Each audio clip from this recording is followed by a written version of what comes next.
All right, well, let's get into it. Thanks everyone for joining us for this session. We're going to talk about AI SDR use cases for inbound. We've got some great guests. We've got a lot of great content. We're going to get right into it. Very excited to have with us today. We got Sarah McConnell. She's the VP of Demand Gen at Qualified, and also Nani Schaefer. She's the VP of Demand Gen at Invoca. Thank you both for joining us. Thanks, Matt. Yeah, excited to be here. Let's get right into it. I think the concept of AI SDRs is high value and high interest, but let's get into the weeds and talk about sort of what that actually means. So, Sarah, I'd love to have you kick things off. What are some of the functions you think are mandatory for an AI SDR to be able to perform inbound successfully? Yeah, and I think the shortest answer is what you'd expect your human inbound SDR to do. So, for a little context, the way I tend to think about it is at organizations I've previously worked at and also at Qualified, when we say SDR, sales development rep, we think of inbound. So those are the people responding to inbound form fills like demo requests. They're responding, if someone downloads something and hits like an MQL threshold, they're going to be following up, trying to book meetings. If you go to events, you get event lead lists. They're the people who are following up with those. So essentially what you would expect a human inbound sales rep to be doing to drive pipeline and book meetings, I would expect an AI SDR to be able to function in essentially the same manner. And the flip side, we're going to have a session after this. It's going to be about like outbound AI SDRs that are more focused on those outbound use cases. So for simplicity's sake, if you are trying to figure out which use cases or which type of AI SDR you want, if you're looking at inbound, look at what your inbound human reps are doing. And you want to find something that's going to be able to provide the exact same thing. Nani, your team's actually hired an AI SDR. Can you talk a little about some of the inbound problems that you're hoping that's going to solve for you? Yeah, certainly. Yeah, we were very excited. We've got Callie as our inbound SDR. We actually had a whole welcome to the team slide, like a full on, we've got a new member of the team, which was fun, and did set her up with exactly the same quota as our current inbound SDR, which was a very satisfying thing to be able to do. And I don't see why that quota wouldn't continue to go up. Our primary thing that we were trying to solve is really taking advantage of the healthy web traffic that we have. And we had this sort of eye-opening moment as we were looking at our web traffic. And again, it's pretty healthy and it's pretty quality, and that's a great thing. But we weren't taking nearly as much advantage of that as we could. And so to see our top tier accounts on the site just come and leave was frankly unacceptable. And so now we've got Callie helping to solve some of that, which has been really exciting. And being able to do that, I think most importantly, at scale, right? The beauty of having Callie is she never goes to sleep. Ever. And she can be having multiple conversations at the same time, right? So being able to do something at that kind of infinite scale is also really exciting.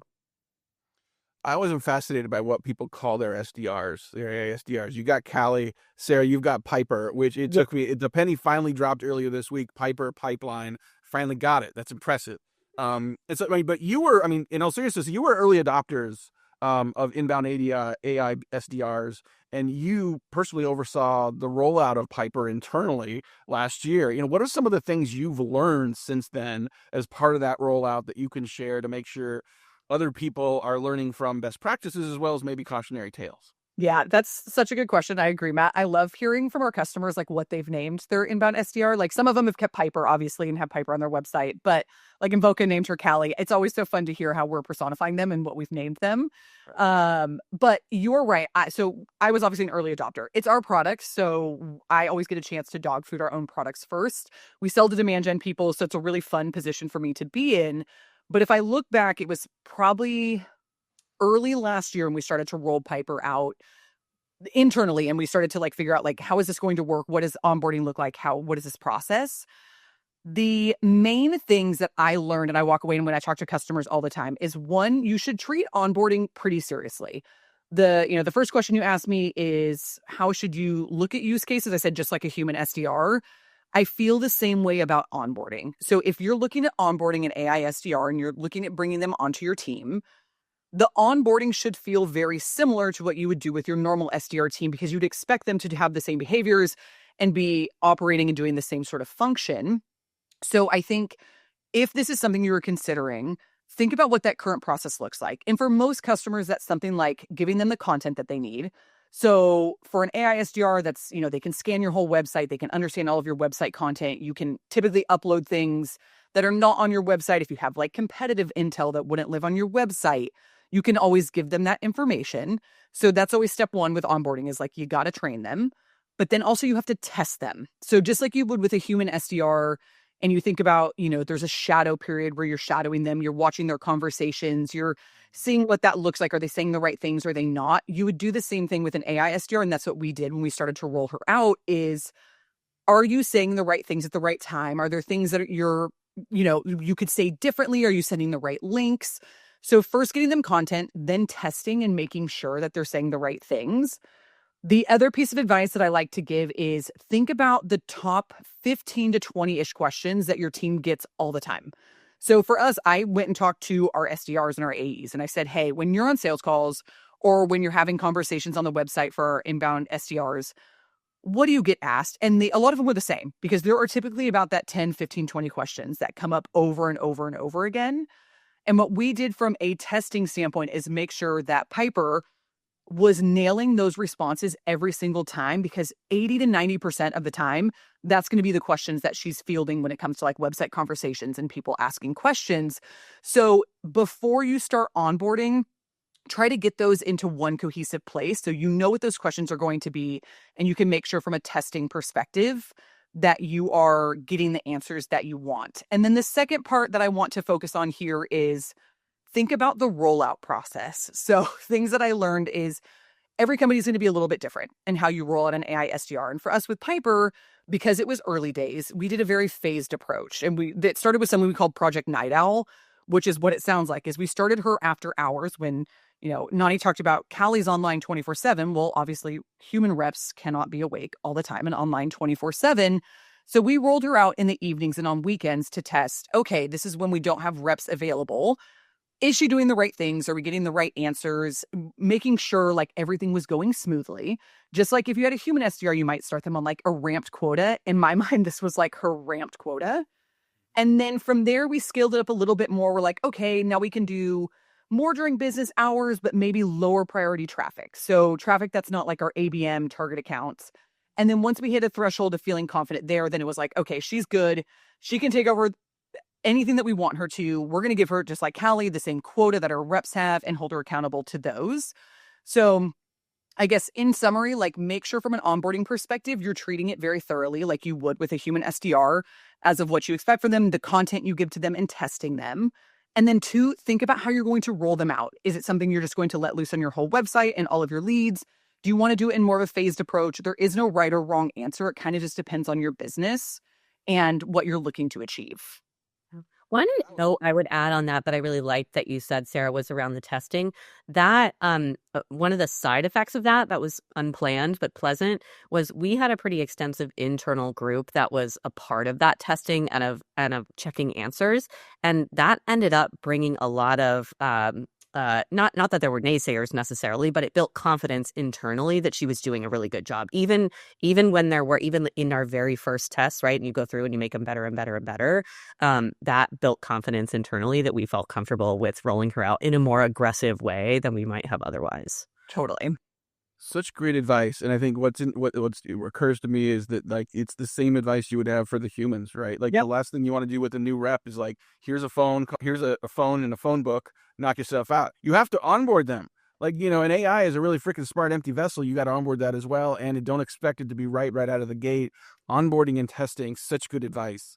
Let's get into some more use cases. And Nani, would love to maybe have you talk about just, what are 2 top use cases that you're going to use AI SDRs for now moving forward? Yeah. So certainly I'd say, primary for us or top of mind is just how do we build pipe, right, from what's on our website. That's our number one focus and number one goal. That being said, we do also want to build broad engagement, right? It does help our human SDRs to understand and have deeper engagement from our top tier prospects. And so whether that's getting them the information they need or the piece of content that's most relevant for them, just having that sort of personalized experience and tailored experience, regardless of whether the meeting actually gets booked at that moment, is really helpful.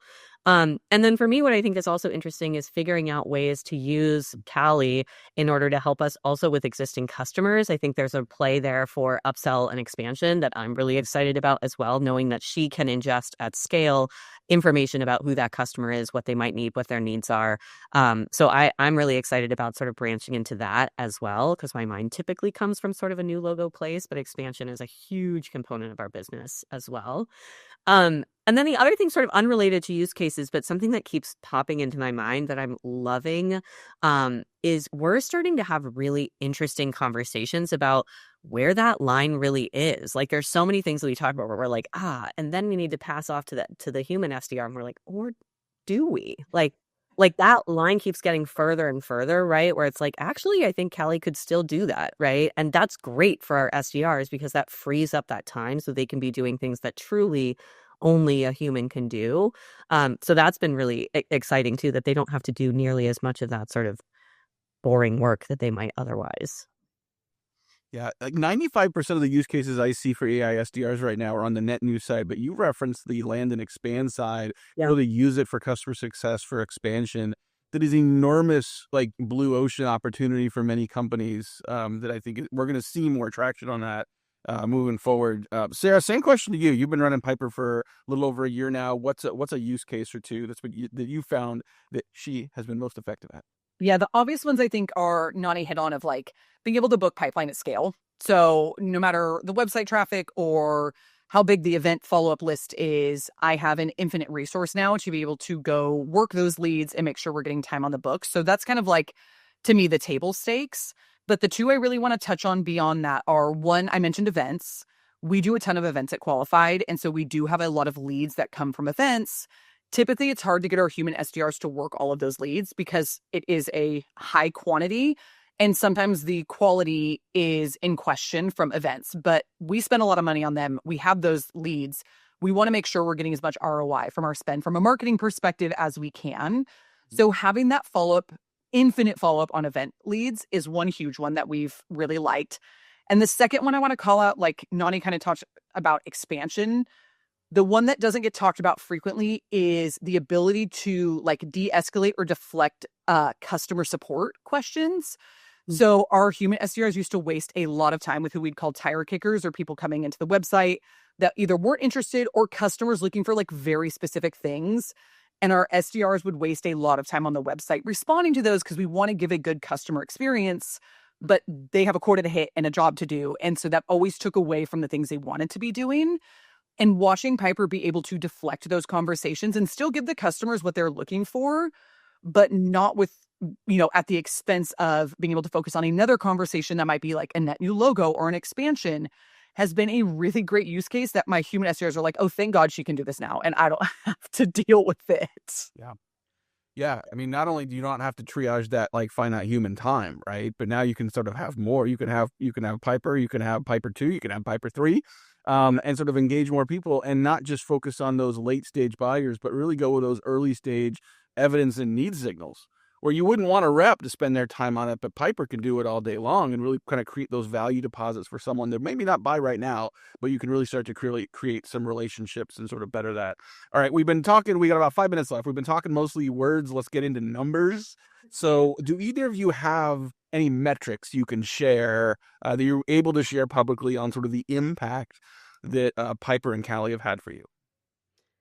I can maybe start because I'll probably have a lamer answer, and maybe you can have a huzzah with you, Sarah. But we're fairly new, having rolled out just a month or two ago, so I don't necessarily have in our entire business turned around. That being said, our primary metrics are around sort of pipeline, obviously, meetings booked as a sort of level above that.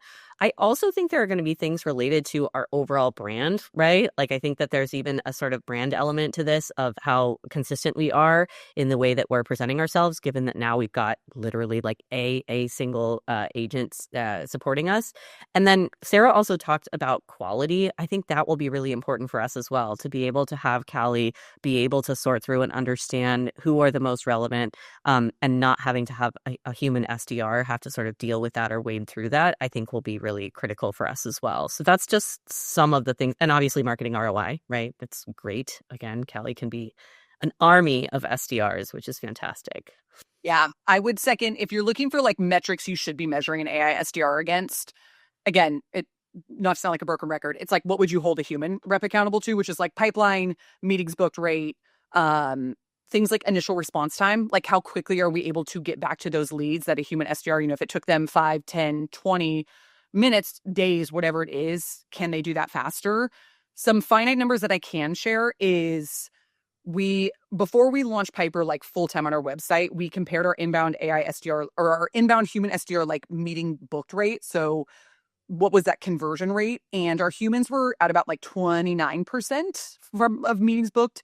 And we got our AI SDR up to about 28 to 30%. And so we're like, okay, like if this is comparable and we know it's only going to get better, then that is what we need to see to be able to then move those human SDRs into better different roles and let Piper run 100% on the website. So again, it's numbers that we would hold a rep or an SDR accountable to.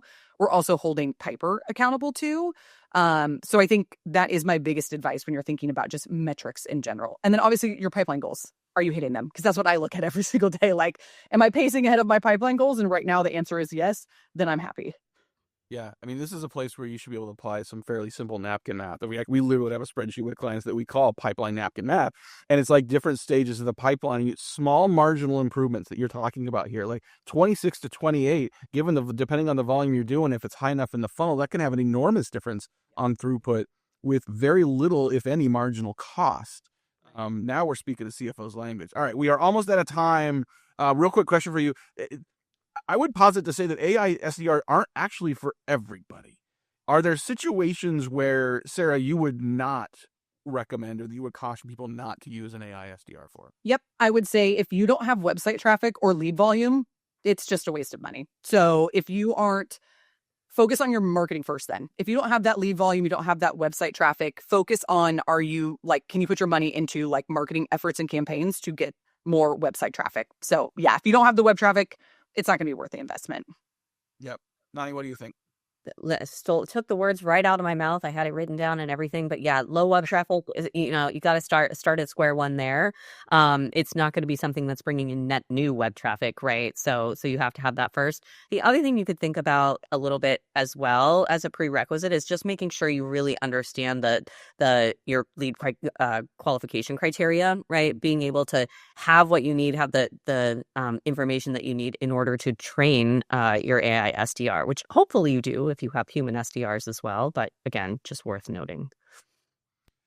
So to summarize, I heard a lot of talk about testing, around training, around doing better onboarding, about situationally making sure you're having the right conversations and being really crisp about where those sort of micro conversion rate improvements are happening and looking at the cost of that. I bet a lot of people could do that pipeline napkin math and very quickly realize there's an awful lot of optimization to be had in the pipeline by applying an AI SDR. So Nani, Sarah, thank you so much for your insights. Thank you so much for being here. Thanks everyone for joining us. Enjoy the rest of the summit.